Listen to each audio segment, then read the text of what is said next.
কয়েকদিন পরে ফটো মারবি, তারা কি 8 টাকা না 20 টাকা, তো 7-8 লাখ মারা দরকার।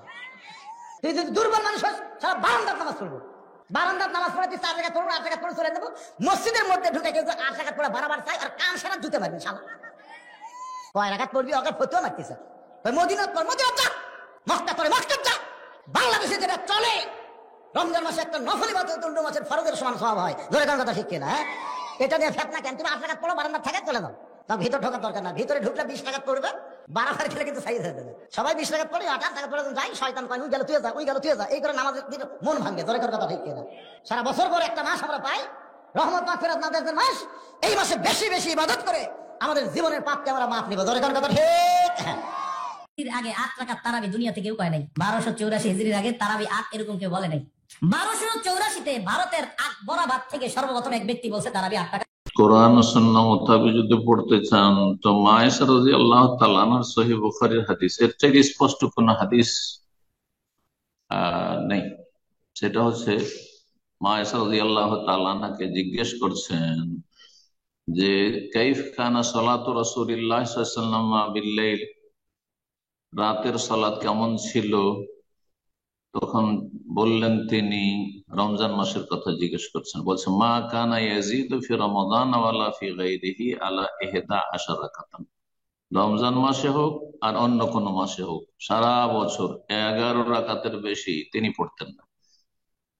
8 রাকাত তারাবি, তাহাজ্জুদ একই, হ্যাঁ, সালাতের দুটো নাম, আর তারপরে 3 রাকাত বিতর, অথবা 10 রাকাত 2-2 করে পড়ে 1 রাকাত বিতর।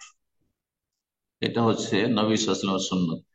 এই জন্য শাইখ ইবনে বাজ রাহিমাহুল্লাহ সৌদি আরবের প্রধান মুফতি ছিলেন আজকে থেকে 23 বছর আগে, আর মদিনা ইউনিভার্সিটির যিনি চ্যান্সেলর ছিলেন রাহিমাহুল্লাহ তাআলা, সারা বিশ্বের সবচেয়ে বড় আলেম ছিলেন আপন জামানায়।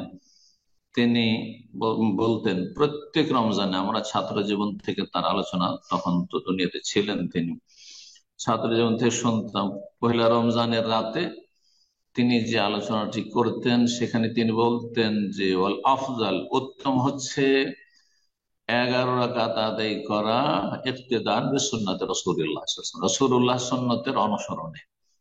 এটি যদি লম্বা করে পড়া হয় সুন্দর কোয়ালিটির, তাহলে 8 রাকাত পড়লে বেশি নাকি 20 রাকাতের তুলনায়। আর যদি 8 রাকাত পড়তে গিয়ে 8 রাকাত ওয়ালারাও ওই যতটা 2 রাকাতে সময় লাগাচ্ছেন, ওই 20 রাকাত ওয়ালাও ওই সময় লাগাচ্ছেন, তাহলে তাহলে নাকি পাবেন না। তাহলে আপনি কথা বলতে পারেন যে শুধু 8-এর সংখ্যা পূরণ করে আমি বেশি নাকি পেয়ে যাবো। কিন্তু 8-এর সংখ্যা পূরণ করলে কিন্তু সময় লাগালেন আপনি অর্ধেক সময়।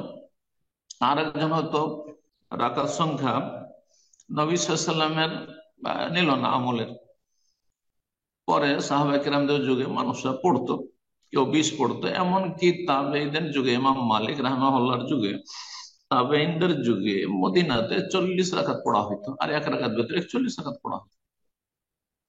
তো যারা 20 নিয়ে টানাটানি করেছেন, 20 কেন, একটু 41 রাকাত শেখান না, 41 শেখান মানুষকে। যদি সংখ্যায় বাড়াবার জন্য এত উদ্গ্রীব হন তো 41 পড়ান, হ্যাঁ, 36 পড়ান, 38 পড়ান, হ্যাঁ, 34 পড়ান।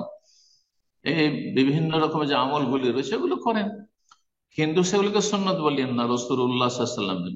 যেই ব্যক্তি বলবে যে রাসূলুল্লাহ সাল্লাল্লাহু আলাইহি ওয়াসাল্লামের সুন্নত হচ্ছে 20, সেই ব্যক্তি ভুল তথ্য দেবে ইসলাম সম্পর্কে। যেই ব্যক্তি বলবে যে তারাবি 20 রাকাত 18 রাকাতে কোনো 8 রাকাত আর 20 রাকাতে কোনো পার্থক্য না, সেই ব্যক্তি ইসলামের ভুল মেসেজ দিল মানুষকে। 8 রাকাত নবী সাল্লাল্লাহু আলাইহি ওয়াসাল্লামের সহিহ সুন্নাত, এটি আমল। আর বাকি কেউ যদি নফলের নিয়তে বেশি পড়ে তাহলে জায়েজ আছে, না জায়েজ নয়, কিন্তু নফলের নিয়তে পড়তে হবে, রাসূলুল্লাহ সাল্লাল্লাহু আলাইহি ওয়াসাল্লাম সুন্নাত বলবে না, কারণ কথাটি মিথ্যা হবে, অবাস্তব হবে। জাযাকুমুল্লাহ খাইর।